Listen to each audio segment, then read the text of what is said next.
Hi there, this is Penelope and this is a short video on number bases.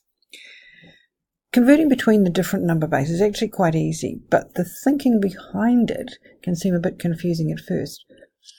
You might even think it's actually a bit pointless, but with the rise of computers and computer graphics, then if you're working in that field, or even if you're not, even if you're just on the peripheral of that field, then you need to know how these things kind of work, particularly binary system, and a binary system is just ones and zeros, or a hexadecimal system where you've got the numbers from 0 to 9 and then the numbers run out, so we have to use letters A through F. In our decimal base, we have digits for the numbers 0 through 9. We don't have a single digit numeral for 10. Now, the Romans did because they had the character X. We write 1, 0, and this stands for 1 10 and 0 ones. So it's 2 digits. We have no single solitary digit that stands for 10. Instead, when we need to count to 1 more than 9, we zero out the ones column and add 1 to the tens column. And when we get too big in the tens column, when we need 1 more than 99, which is 9 tens and 9 ones, we zero out the tens and the ones columns and we add 1 to the 10 times 10 or hundreds column. And the next column after that is the 10 times 10 times 10 column, or the thousands column. And each bigger column is 10 times the one before. So we put digits in each column, and that tells us how many powers of 10, of that particular power of 10, that we use. Now, you probably don't even think about that because we've been using natural numbers or base 10 probably since you were very little. And most civilizations actually use base 10 for the simple reason that we've got 10 fingers. If we lived in a cartoon world where we've only got 4 fingers, we might use base 8. And in Avatar, the blue natives have 4 fingers on each hand, so they would use base 8, but we use base 10. So let's look at base 2, binary numbers. Now, how would you write 12, our 12 in base 10, into a binary number? What we have to do is we have to convert the columns that are in base 10 into the columns that are in base 2. Now, the columns in base 2 would be 2 to the power of 0, 2 to the power of 1, 2 to the power of 2, 2 to the power of 3, and so on, rather than 10 to the power of 0, 10 to the power of 1, 10 to the power of 2, and so on. But for binary, we can only use 0 and 1. So there's no single digit that stands for 2. So a 3 would be a 1 in the 2 column and a 1 in the 1 column, so it's written as 1, 1. So if we're going to look at 12, 12 has got 1 8, so that's 8, and it's got 1 times 4, and that will give us 12, and 0, 0. So we've got to work out what goes in each column, and given that we can only put in a 0 or a 1. Now, let's go the other way. Let's take a big number like that, it's got lots of ones and lots of zeros, and convert it to our base, a corresponding base 10 number. So let's see if I can copy it right. 1 0 1 1 0 0 1 0 1, and that's in base 2. So those are the digits that we've got.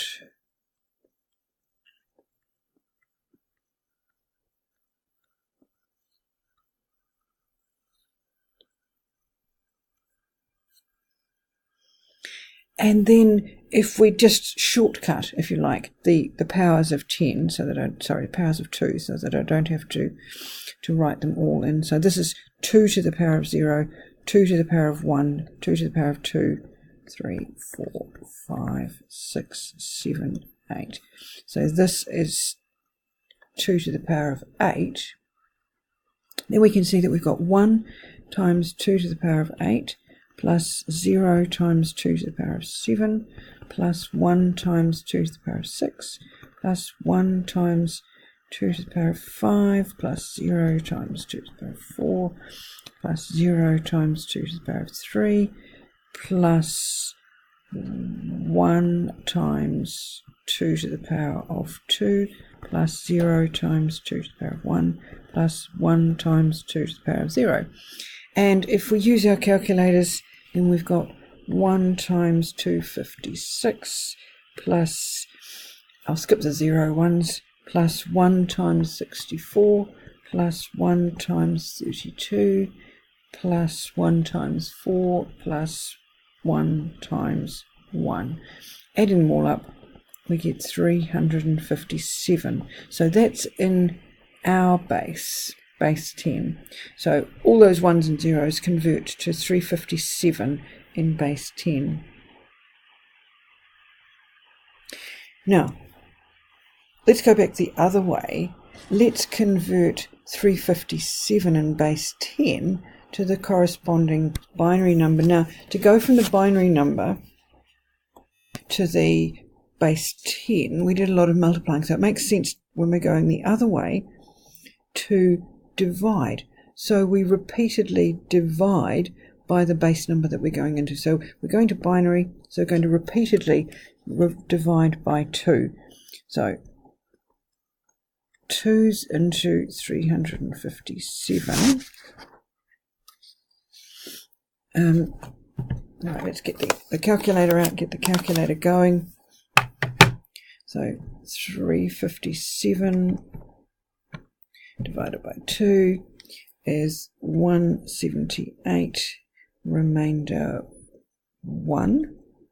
Now we're going to divide that by 2. 178 divided by 2 is 89, remainder 0. And divide that by 2. 89 divided by 2. So 89 divided by 2 is 44. Remainder 1. Divide that by 2. That's 22. Remainder 0. Divide that by 2. That's 11. Remainder 0. Divide that by 2. That's 5. Remainder 1. Divide that by 5. Sorry, by 2. That's 2. Remainder 1. Divide that by 2. That's 1. Remainder 0. And then we can't go any more. So this is a slightly different way from the one in the other video for your course. And the way to read this one is to go that way. So that the number then is 101100101. And that is in base 2. So this is just a slightly different way of setting it out than in the other video for the course. In the other video for the course, all I've done is I've written the 2's into 357 at the top of the page, and so I've gone downwards. In this one, I've written it at the bottom of the page, and I've done my arithmetic going upwards, so then my answer is read downwards, including that one. Right over to there. This method will work for any non-decimal base. Just don't forget to include that last number at the top. So we could do base 4, we could do base 7. Neither of them are particularly useful, but you can practice doing those. But base 8, older computers used to work on base 8 on an octal system. We need to use 8 digits, so it'll be 0, 1, 2, 3, 4, 5, 6, and 7. So the one after 7, which is our 8, would be written as 1 in the 8 columns and 0 in the 1's column. So it's exactly the same way as we did before.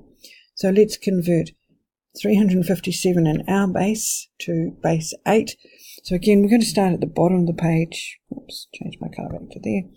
8 into 357. So 357 divided by 8 is 44. Now this is where you need to be careful. If you are using your calculator, you need to use Shift and then the SD button, and that will give you remainder 5. 8 into 44 is 5, and remainder, now it shows up as 0.5 on your calculator. You need to convert that to an actual number of remainders. That's a half of 8, which is 4. 8 into 5. Okay, that won't go, so we don't do that last step. And there's our answer. Our answer is going to be 5, 4, 5. 5, 4, 5 in base 8. As a check, let's just go back and set up a table as we did with the binary. And then the numbers. And we've got 5, 4, 5, and we need to put these into the columns. Remember, we'd start with 8 to the power of 0, 8 to the power of 1, 8 to the power of 2. So that would be 5 times 8 to the power of 2 plus 4 times 8 to the power of 1 plus 5 times 8 to the power of 0. And if we work all that out, we will get, just as we did before, 357.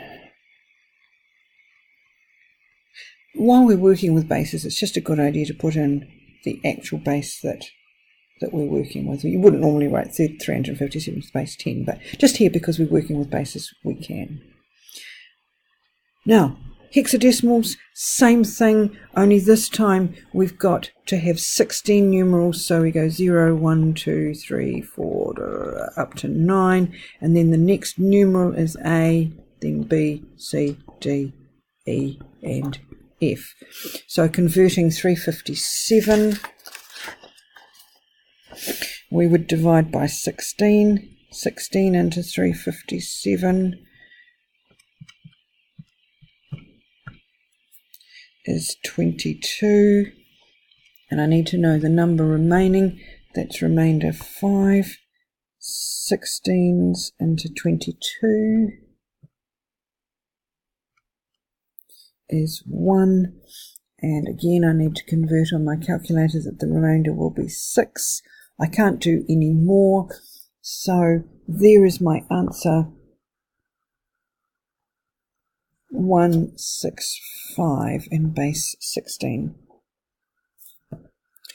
And to go back the other way, I just need to put the columns in. So I would have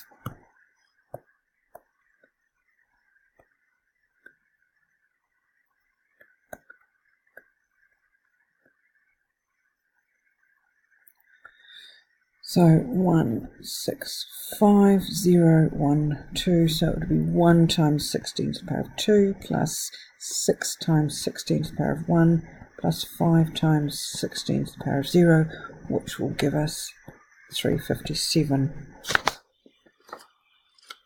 Now, here's a nasty one. F9BD16. Okay, do it the same way.